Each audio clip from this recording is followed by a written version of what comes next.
हाँ, वो पल, वो क्षण, जैसे कि हम सभी जानते हैं, अपनी मेहनत, लगन, परिश्रम, बृहद सोच, कुशल कार्यशैली के माध्यम से जन जन की कठिनाइयों को उनका निराकरण करते हुए और विश्व के मानचित्र में उत्तर प्रदेश का गौरव बढ़ाते वाले हमारे गरिमा में उपस्थिति मंच को अलंकृत करने वाले परम आदरणीय श्रद्धेय यशस्वी माननीय मुख्यमंत्री जी को शत शत कोटि कोटि नमन करते हुए अपने आशीर्वचन से हम सभी को अनुमोदित करें। इसके लिए सादर आमंत्रित करते हुए ससम्मान अनुरोध करते हुए एक बार जोरदार तालियां परम आदरणीय श्रद्धेय यशस्वी माननीय मुख्यमंत्री जी के लिए।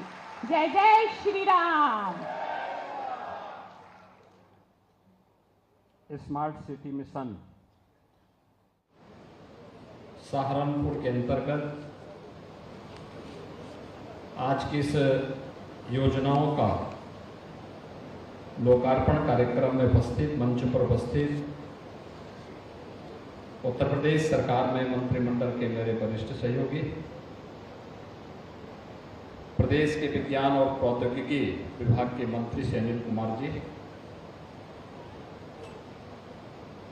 प्रदेश के व्यवसायिक और कौशल विकास विभाग के मंत्री श्री कपिल देव अग्रवाल जी, लोक निर्माण विभाग के राज्य मंत्री कुंवर ब्रजेश सिंह जी, औद्योगिक विकास और संसदीय कार्य मंत्रालय के राज्य मंत्री श्री जसवंत सिंह सैनी जी,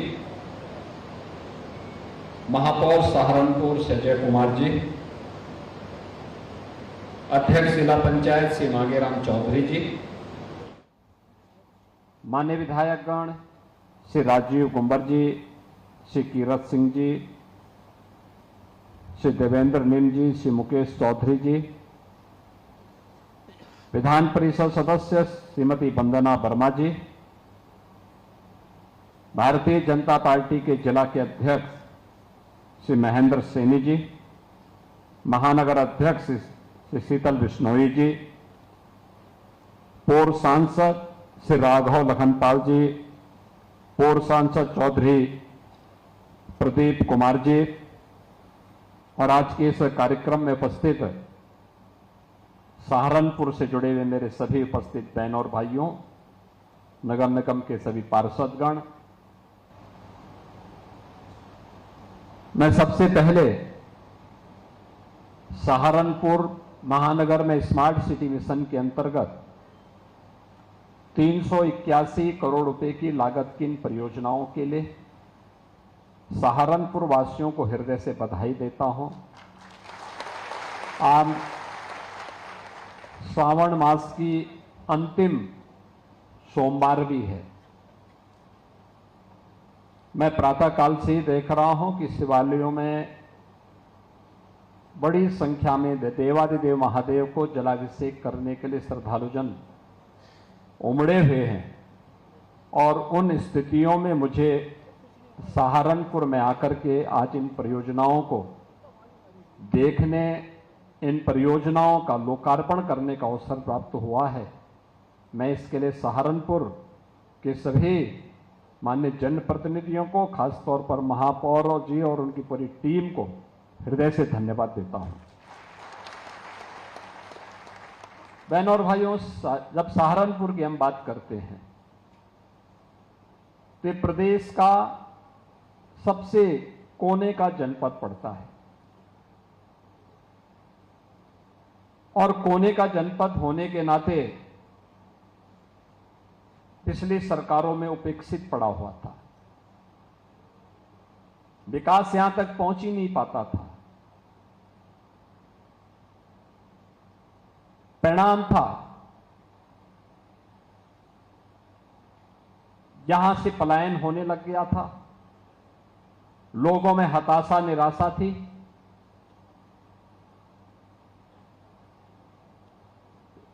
असमंजस की सी स्थिति थी। लेकिन अब डबल इंजन की भारतीय जनता पार्टी की सरकार के कारण सहारनपुर की निराशा समाप्त हुई। सहारनपुर के साथ आज दोनों सरकारें पूरी मजबूती के साथ खड़ी हुई हैं। अब यहां पर चल रही परियोजनाएं सहारनपुर को एक पहचान दिलाती हैं। सहारनपुर को उसकी विरासत से जोड़ा गया है। मां शाकंभरी का पावन धाम होने के साथ ही इस पूरी कमिश्नरी में किसी भी युवा की डिग्री में कोई एक नाम आएगा तो माता शाकंभरी का नाम जुड़ेगा। माता शाकंभरी विश्वविद्यालय प्रारंभ हो चुका है, भवन बन चुका है, हैंडओवर की कार्रवाई अंतिम चरणों में चल रही है और जिस दिन वो बन करके तैयार होगा तो स्वयं उसके लोकार्पण करने के लिए हम लोग फिर पधारेंगे। एक बड़ा आयोजन यहां पर सहारनपुर के युवाओं के लिए हम लोग यहां पे करेंगे। सहारनपुर से जुड़े हुए वे सभी स्थल, चाहे वह माता त्रिपुरेश्वरी बाला सुंदरी का स्थल देवबंद हो या फिर बाबा बुग्धावीर का धार्मिक स्थल गंगो, अभी हम जहरवीर गोगा जिसे जुड़े हुए एक पावन स्थल के सुंदरीकरण के कार्य का अवलोकन करके भी आ रहे हैं। यह है विरासत के साथ जोड़ने की सरकार की प्रतिबद्धता। यह वही प्रतिबद्धता है जो विरासत का संरक्षण भी करती है और आम नागरिक को विकास के साथ भी जोड़ती है। पहले की सरकारें किस रूप में शोषण करती थी? जाति के नाम पर तो बांटती थी, लेकिन योजनाओं का लाभ केवल परिवार तक सीमित करती थी। एक परिवार पूरे प्रदेश में अराजकता का कारण बनता था, जाति बदनाम होती थी और प्रदेशवासियों के सामने पहचान का संकट खड़ा होता था। पहचान का संकट प्रदेशवासियों के सामने खड़ा होता था। आज ऐसा नहीं, अब तो विकास हो रहा है। एक और यहां पर विश्वविद्यालय का निर्माण, वो भी माता शाकंभरी के नाम पर। विरासत के संरक्षण के लिए माता शाकंभरी मंदिर के कॉरिडोर के विकास का कार्य आपने देखा होगा, पहले वहां जाना ही कठिन होता था। अब तो बेहतरीन कॉरिडोर बन रहा है और कॉरिडोर के साथ साथ हम लोगों ने व्यवस्था की है कि एक एलिवेटेड मार्ग इस रूप में हम वहां तैयार करेंगे। सर्दी हो, गर्मी हो, बरसात हो, किसी भी सीजन में मां शाकंभरी का दर्शन करने के लिए सहारनपुर ही नहीं, देश भर का श्रद्धालु आकर के, जैसे आपने महाकुंभ में देखा होगा, पूरी दुनिया आई थी, 66 करोड़ से अधिक श्रद्धालु वहां पर आए। दुनिया से अपना पैसा खर्च करके लोग आ रहे हैं, लेकिन परेशानी हो रही थी कांग्रेस और समाजवादी पार्टी के लोगों को। उनको परेशानी इस बात की हो रही थी कि सनातन धर्म का वैभव और गौरव इतना ऊंचा कैसे हो जा रहा है, क्योंकि इन लोगों की संवेदना एक गरीब के साथ नहीं होती। इन लोगों की सहानुभूति एक नौजवान के साथ नहीं होती है। इनको भारत की विरासत पर गौरव की अनुभूति नहीं होती है। भारत और भारतीयता अगर आगे बढ़ता है तो इनको परेशानी होती है, लेकिन अगर कहीं आतंकी वारदात होती है तो आतंकी वारदात को संरक्षण देने के लिए छाती चौड़ी करके लोग आगे बढ़ने का कुत्सित प्रयास करते हैं। आपने देखा होगा अभी हाल ही में 2 घटनाओं का माननीय न्यायालय ने निर्णय करते हुए कार्य किया। एक, कांग्रेस की सरकार के समय महाराष्ट्र के मालेगांव में हुए विस्फोट में कैसे तत्कालीन कांग्रेस की पार्टी की सरकार ने और उनके सहयोगी दलों ने हिंदुओं को अभियुक्त बना करके, आरोपों को घेरे में ला करके सभी हिंदू नेताओं को अभियुक्त बनाने की कुत्सित चेष्टा कैसे की थी, आज एटीएस के खुलासे से सारे तथ्य सामने आ रहे हैं। कांग्रेस और उसके सहयोगी दलों का यह कृत्य राष्ट्रद्रोह की श्रेणी में आता है। आतंकवाद के प्रति सौंप और राष्ट्रवादी नागरिकों के लिए, राष्ट्रवादी संगठनों के लिए क्रूर बन करके, बर्बर बन करके उनको पूरी तरह समाप्त करने की कुत्सित चेष्टा एक आतंकी कृत्य है। और कांग्रेस का यह कृत्य देश के खिलाफ एक अपराध था। ये लोग एक तरफ आतंकवादियों को क्लीन चिट देते हैं, देश पर हमला करने वालों को क्लीन चिट देते हैं, और दूसरी तरफ देश की सुरक्षा के प्रति प्रतिबद्ध सेना के पराक्रम पर प्रश्न चिन्ह खड़ा करते हैं। सुरक्षा बलों के जवानों के पराक्रम और शौर्य पर प्रश्न चिन्ह खड़ा करते हैं। राष्ट्रीय सुरक्षा में सेंध लगाने का कुत्सित प्रयास करते हैं। और इसलिए इन लोगों को विरासत की चिंता नहीं थी। विरासत की चिंता होती तो कांग्रेस अपने समय में, जब कांग्रेस को समाजवादी पार्टी समर्थन करती थी, तब कांग्रेस ने अपने समय में राम सेतु को तोड़ने का निर्णय लिया था। उच्चतम न्यायालय में जो शपथ पत्र दाखिल किया था, उस समय कहा था कि राम और कृष्ण हुए ही नहीं, राम और कृष्ण हुए ही नहीं, उन्हें मिथक माना था। इन लोगों से विरासत की संरक्षण की उम्मीद की ही नहीं जा सकती। मां शाकंभरी का कॉरिडोर ये बनाएंगे, काशी विश्वनाथ धाम बनाने का कार्य ये लोग करेंगे, अयोध्या में राम मंदिर के निर्माण के लिए ये लोग कुछ प्रयास करेंगे, या महाकुंभ का भव्य और दिव्य आयोजन ये लोग कर पाएंगे, इसकी कल्पना भी नहीं की जा सकती थी और उन्होंने किया भी नहीं। तो इनको विरासत पर कहने का कोई अधिकार भी नहीं है।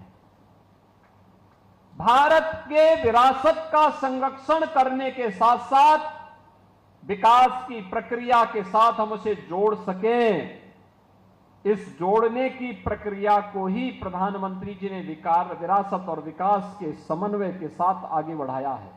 और पिछले 11 वर्ष में एक नए भारत का दर्शन हम सबको करने को मिल रहा है। एक नया भारत जो भारत और भारतीयता पर गौरव की अनुभूति करता है, भारत के प्रतीकों का सम्मान करता है,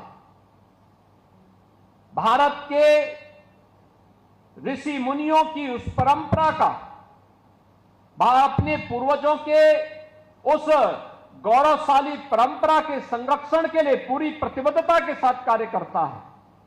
आज पूरे देश के अंदर यह हम सबको देखने को मिल रहा है। काशी में काशी विश्वनाथ धाम हो, अयोध्या में श्री राम जन्मभूमि पर 500 वर्षों के बाद रामलीला का भव्य मंदिर के निर्माण का कार्य हो, महाकुंभ का भव्य और दिव्य आयोजन का कार्य हो, सुख तीर्थ के पुनरुद्धार का कार्य हो,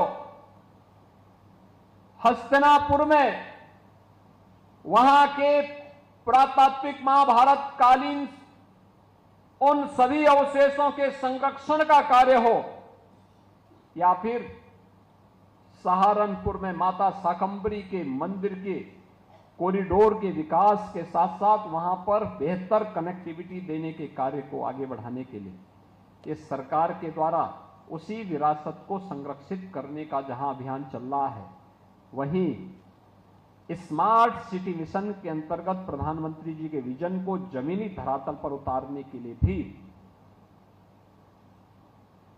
शहर हमारा है। एक नागरिक के रूप में मैं भी अपने दायित्व का निर्वहन करूंगा।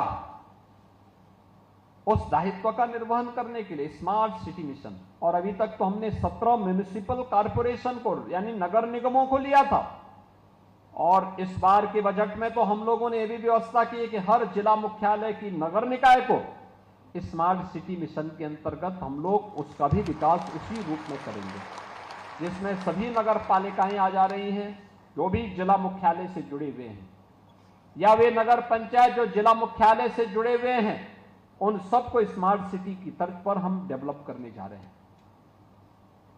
स्मार्ट सिटी के इस कार्य को आज हमने यहां पे देखा है, पिछली बार स्मार्ट रोड के माध्यम से, और आज यहां पे जहारवीर गोगा के बारे में कहते हैं कि लगभग 900 वर्ष पहले बड़े पराक्रमी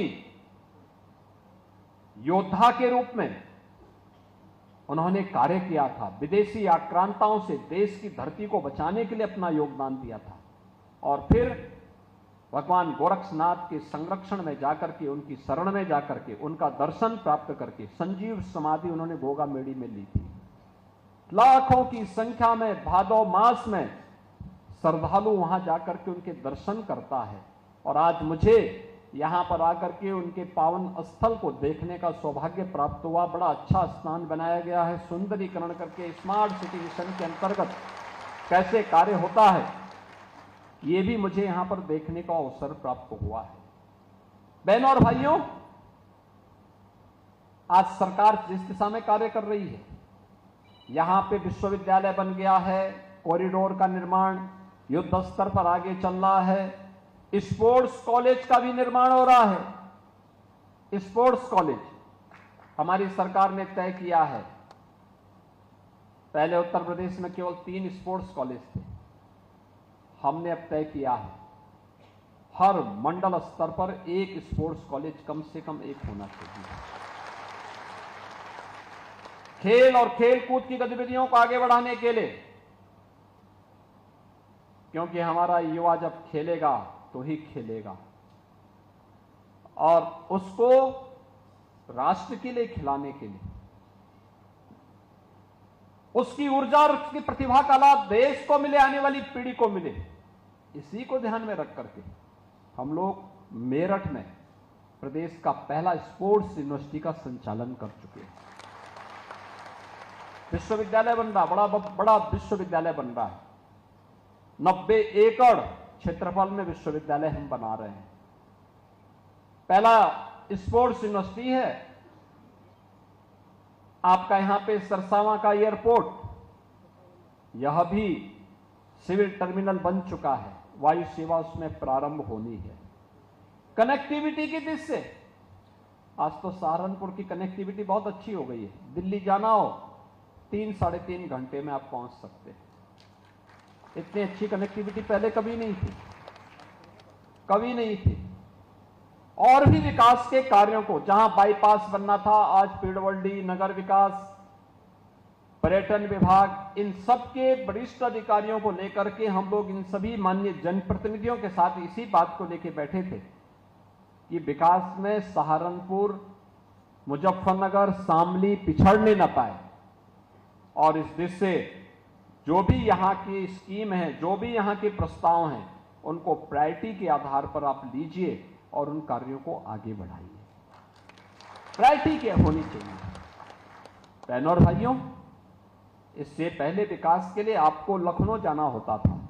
अब सरकार आपके पास विकास की योजनाओं को लेकर के आ रही है कि हम भी आपको इन विकास की योजनाओं के साथ जोड़ रहे हैं, और विकास की इन योजनाओं का लाभ समाज के प्रत्येक तबके को मिले। याद रखना, विरासत के साथ जुड़ने वाला समाज कभी पिछड़ नहीं सकता। अपने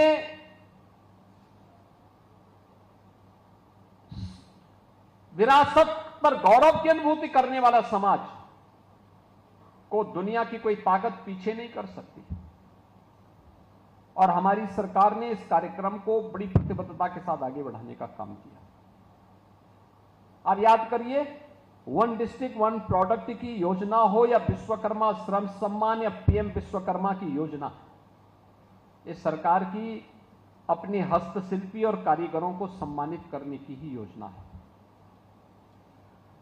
ये अलग अलग क्षेत्र में जिन लोगों ने अपनी परंपरागत विरासत का संरक्षण किया था, उस कला को, उस कारीगरी को, उस हस्तशिल्पी को, जिसमें सहारनपुर का वुड कार्विंग का काम भी, कितना महीन काम है। अगर पिछली सरकारों ने साजिश करके इस कार्य को और यहां के कारीगरों को हतोत्साहित नहीं किया होता तो सहारनपुर का फर्नीचर और सहारनपुर का वुड कार्विंग वैश्विक पटल पर वैसे ही छाता जैसे इटली के फर्नीचर छाए हुए हैं। इटली आपके सामने टिकता नहीं, इतना महीन काम और इतना शानदार कार्य सहारनपुर का है। और उस कारीगरी को पिछली सरकारों ने समाप्त किया। प्रधानमंत्री जी की प्रेरणा से हमारी सरकार ने वन डिस्ट्रिक्ट वन प्रोडक्ट के माध्यम से, एक जनपद एक उत्पाद के माध्यम से इसको एक प्लेटफॉर्म दिया, डिजाइन दी, पैकेजिंग की सुविधा दी, मार्केटिंग की सुविधा दी, एक्सपोर्ट के लिए सुविधाएं दी। आज परिणाम है ये तेजी के साथ आगे बढ़ रहा है, इसको एक नई पहचान मिल रही है। अब हम लोग देखते हैं किसी को फर्नीचर लेना हो तो सहारनपुर की तरफ दौड़ता है। प्रदेश भर में, एनसीआर में अच्छा फर्नीचर कहां मिलेगा? सहारनपुर में मिलेगा। सहारनपुर की तरफ आता है, यहां की कारीगरी को देखता है, यहां के वुड कार्विंग को देखता है। और सहारनपुर को तो हम लोगों ने इस पे आगे बढ़ाने का काम किया, लेकिन साथ साथ खुर्जा में, अलीगढ़ में, ऐसे ही मुरादाबाद में, कन्नौज में, आगरा, कानपुर, या फिर आप पूर्वी उत्तर प्रदेश में जाएंगे तो भदोही का कारपेट है, वाराणसी की साड़ी है, आजमगढ़ के मुबारकपुर का ब्लैक पॉटरी है, गोरखपुर का टेराकोटा है। हर एक जनपद अपनी एक नई उत्पाद के साथ अपनी पहचान को समेट करके आगे बढ़ रहा है। और इसी के लिए प्रधानमंत्री जी ने कहा है वोकल फॉर लोकल। आत्मनिर्भरता के लक्ष्य को प्राप्त करके ही कोई देश स्वावलंबी बन सकता है, सशक्त बन सकता है। और याद रखना, विकसित भारत की आधारशिला भी यही हमारा स्थानीय उत्पाद बनेगा। यही स्थानीय उत्पाद हमारा बनने वाला है, जो उसको एक नई पहचान देने वाला है, एक नई पहचान दिलाएगा। उस पहचान को आगे बढ़ाने के लिए ही आज हम सब आपके पास आए हैं। अभी हाल ही में प्रधानमंत्री जी ने कहा कि हमें स्वदेशी अपनाना होगा, स्वदेशी को अपने जीवन का हिस्सा बनाना होगा। हम विदेशों में भागने की बजाय, विदेशी वस्तुओं के पीछे भागने की बजाय, अगर हम स्वदेशी के साथ जुड़ेंगे तो स्वदेशी का लाभ, जो भी मुनाफा व्यापारी को होगा तो उसमें हिस्सा होगा हमारे कारीगर का, हमारे हस्तशिल्पी का। और हस्तशिल्पी और कारीगर को मिलने वाला यह सम्मान, याद रखना, विरासत का तो संरक्षण करेगा ही करेगा, साथ साथ यह अर्थव्यवस्था को भी मजबूती करेगा, विकास की गति को आगे बढ़ाने का काम करेगा, नए रोजगार के सृजन में अपना योगदान देगा और तेजी के साथ विकास की प्रक्रिया को आगे बढ़ाने में अपना योगदान देगा। मुझे याद है 2017 के पहले, 2017 के पहले हम लोग देखते थे कोई पर्व और त्योहार आता था। अभी रक्षाबंधन आ रहा है, मुझे आज बताते हुए प्रसन्नता है, यहां पर बहुत सारी बहनों को मैं देख रहा हूं। हमारी सरकार ने तय किया है 8, 9 और 10 अगस्त को 3 दिन के लिए रक्षाबंधन में उत्तर प्रदेश परिवहन निगम की बसेज में और नगर विकास की सभी बसेज में फ्री में यात्रा की सुविधा हम दे रहे हैं। रक्षाबंधन में लोग बहनों को उपहार देते हैं। जन्माष्टमी पर्व आ रहा है, जन्माष्टमी में उपहार देंगे। इसके उपरांत विजयादशमी, दीपावली आदि पर्व पड़ेंगे, इसमें भी लोग उपहार देते हैं। इससे पहले क्या होता था? जब कहीं कोई पर्व और त्योहार आता था तो पूरी मार्केट छाई रहती थी चीन के सामानों से। आप मुझे बताओ, चीन के सामान को हम खरीदेंगे, एक तो उसमें टिकाऊपन नहीं होता, टिकाऊपन नहीं होता। आप लेंगे, घर पहुंचते पहुंचते ही खराब हो जाता था, टूट जाता था। दूसरा, उसका मुनाफा जो होता था वो चीन की कंपनियों के पास जाता था और चीन की कंपनियां फिर भारत के अंदर नक्सलवाद और आतंकवाद को भड़काने में उस पैसे का इस्तेमाल करती थी, दुरुपयोग करती थी। विदेशों में जाने वाला पैसा वह भारत के विकास में सहायक नहीं होने वाला है, भारत के खिलाफ ही उस पैसे का इस्तेमाल होने वाला है। और इसलिए जब यह पैसा 2017 के बाद सरकार आई, हमने वन डिस्ट्रिक्ट वन प्रोडक्ट की योजना चालू की। आज हमारे कारीगरों को, हमारे हस्तशिल्पियों को, हमारे व्यापारियों को जब इस सुविधा का लाभ प्राप्त हो रहा है, हम देखते हैं पर्व और त्योहारों में स्थानीय उत्पाद कोई लोग खरीदते हैं, उसको खरीद करके उसी के माध्यम से लोग गिफ्ट भी देते हैं, उन्हें गिफ्ट देते हैं। और बहुत मैं देखता हूं फिरोजाबाद की मूर्तियां, ग्लास की बहुत अच्छी अच्छी मूर्तियां। अभी मैं देख रहा था मंच पर, मुझे जो मूर्तियां दी गई सहारनपुर में बनी हुई मूर्तियां हैं, ये लकड़ी की मूर्ति और कितनी शानदार बनी हुई है। ये मूर्ति अगर आप देंगे, सहारनपुर की पहचान बनेगी, सहारनपुर की पहचान बनेगी, यहां के कारीगरों को काम मिलेगा, मुनाफा वे कमाएंगे, 10 नए लोगों को रखेंगे, रोजगार का भी सृजन हो रहा है, उनकी समृद्धि भी हो रही है और विकास का पैसा, भारत का पैसा भारत के अंदर लग करके भारत के विकास में अपना योगदान दे रहा है। और स्वदेशी की इसी अवधारणा को आगे बढ़ा करके हमें विकसित भारत की परिकल्पना को साकार बनाने में अपना योगदान देना है। उसी प्रक्रिया के साथ जुड़ने के लिए आज मैं भी आपके पास सहारनपुर में यहां पर उपस्थित हुआ हूं। बहनों और भाइयों, 9 अगस्त को इस बार रक्षाबंधन का पावन आयोजन है। 9 अगस्त काकोरी ट्रेन एक्शन की घटना का भी है।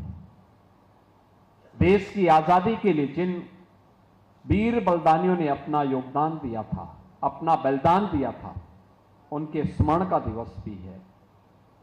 और 16 अगस्त को परित्राणाय साधूनाम विनाशाय च दुष्कृताम, भगवान श्री कृष्ण की पावन जयंती, उनका पावन जन्मदिन श्री कृष्ण जन्माष्टमी भी पड़ेगा। एक लंबी श्रृंखला पर्व और त्योहारों की आगे पड़ने वाली है। इन सब के साथ हम जुड़ेंगे। महत्वपूर्ण ये हमारा दायित्व इस सीजन में स्वच्छता का होना चाहिए। 15 को 15 अगस्त पड़ेगा, देश की आजादी का पावन दिन। लेकिन आजादी के एक दिन पहले विभाजन की त्रासदी को भी हम लोगों को झेलना पड़ा था। विभाजन त्रासदी का दिवस भी 14 अगस्त को पड़ेगा। भारत सरकार ने तय किया है 13, 14, 15 3 दिन हर भारतवासी, हर नागरिक अपने घर में, अपने प्रतिष्ठान में, अपनी संस्था में भारत के आन मान और शान के प्रतीक तिरंगा का आरोहण करेगा। तिरंगा भारत के आन मान शान का प्रतीक करने को तिरंगा यात्रा निकलनी चाहिए। राष्ट्रगान हर संस्था में होना चाहिए। तिरंगा के प्रति, भारत के सैनिकों के प्रति, भारत के सुरक्षा बलों के जवानों के प्रति सम्मान का भाव हमें व्यक्त करना चाहिए, क्योंकि ये हमारी सुरक्षा के प्रति प्रतिबद्धता को दिखाएगा। एक तरफ विकास और विरासत और दूसरी तरफ गरीब कल्याणकारी योजनाएं। आपने देखा होगा गरीब कल्याणकारी योजनाओं में सरकार की योजनाओं का लाभ कैसे दिया जा रहा है। सीएम युवा उद्यमी योजना, हमने यहां पे सीएम युवा उद्यमी योजना के अंतर्गत 21 वर्ष से 40 वर्ष के युवा का चयन किया है। और संख्या सीमित नहीं रखी है। कोई भी युवा अपना कारोबार करना चाहता है तो हमने कहा भी ठीक है, थोड़ा पैसा आप लगाइए, 10% मार्जिन मनी हम देंगे। गारंटी आपको बैंक को गारंटी नहीं देनी है और ब्याज भी नहीं देना है। आप मूलधन का जो बकाया राशि है किस्तों के आधार पर वापस करेंगे, बाकी ब्याज भी सरकार देगी, गारंटी भी सरकार देगी, सरकार आपको मार्जिन मनी भी देगी, आप अपना व्यवसाय करिए। और मुझे बताते हुए प्रसन्नता है कि अब तक 70,000 से अधिक युवाओं को युवा उद्यमी के रूप में हमने आगे बढ़ाने का काम किया है। 24 जनवरी को हमने इसको लॉन्च किया था। 24 जनवरी से अब तक 70,000 युवा इस स्कीम के साथ जुड़ चुके हैं।